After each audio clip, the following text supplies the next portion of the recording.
Hello बच्चों, कैसे हो आप सब। आई होप आप सब अच्छे होंगे।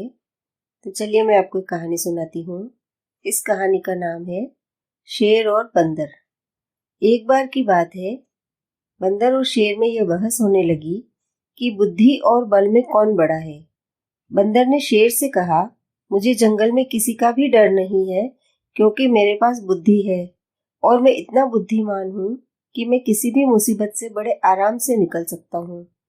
उतने में शेर ने जवाब दिया कि तुम्हारी बुद्धि मेरी ताकत के आगे कुछ भी नहीं है। अगर मैं चाहूं तो अपने बल से यही तुम्हारा काम तमाम कर सकता हूँ। उसके बाद बंदर ने कहा कि मैं तुम्हें यह साबित करके दिखाऊंगा कि बुद्धि बल से बड़ी होती है। फिर शेर ने कहा, ठीक है, तो तुम मुझे कभी भी अपनी बुद्धि से हरा कर दिखाओ।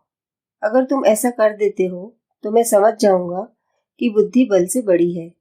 कुछ दिन बीत जाने के बाद एक दिन जब शेर जंगल में भ्रमण कर रहा था, तभी वह एक बड़े गड्ढे में गिरा, जिससे उसके पांव में चोट लग गई। जैसे ही शेर लंगड़ाते हुए गड्ढे से बाहर निकला, उतने में ही एक शिकारी ने शेर की तरफ बंदूक तान रखी थी। शेर को समझ आ गया कि वह गड्ढा शिकारी ने किया था। शेर के कुछ आगे सोचने से पहले ही ऊपर से बहुत सारे पत्थर शिकारी की तरफ गिरने लगे, जिसमें से एक पत्थर शिकारी के सर पर आकर जोर से लगा।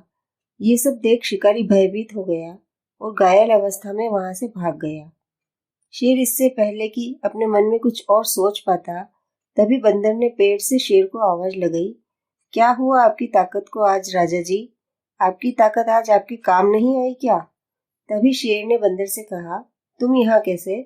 इतने में बंदर ने जवाब दिया कि ये शिकारी शिकार करने का विचार थोड़े दिन पहले से ही कर रहा था और मैं इस पर नजर बनाए हुए था।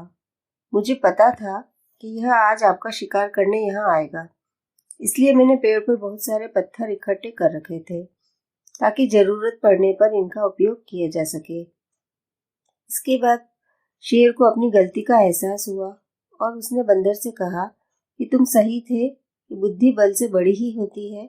बल हर परिस्थिति में या हर समय एक जैसा नहीं रहता, जबकि बुद्धि हमेशा आपके पास आपके साथ रहती ही है। फिर बंदर ने भी इसी बात का जवाब दिया और कहा, देखिए, शिकारी आपसे बल में कम था, लेकिन फिर भी उसने अपनी बुद्धि के कारण आपको फंसा लिया। इसी प्रकार मैं भी शिकारी से बल में कम था, पर मैंने भी शिकारी को अपनी बुद्धि के कारण हरा दिया। तो इस कहानी से यह शिक्षा मिलती है कि बुद्धि का प्रयोग कर हर समस्या का निराकरण किया जा सकता है, इसलिए बुद्धि को कभी भी कम नहीं समझना चाहिए। तो बच्चों, आपको ये कहानी कैसी लगी? आपको ये कहानी पसंद आई हो और आप ऐसी अन्य कहानी सुनना चाहते हो तो इस चैनल को सब्सक्राइब करें, लाइक करें, शेयर करें। थैंक यू बच्चों।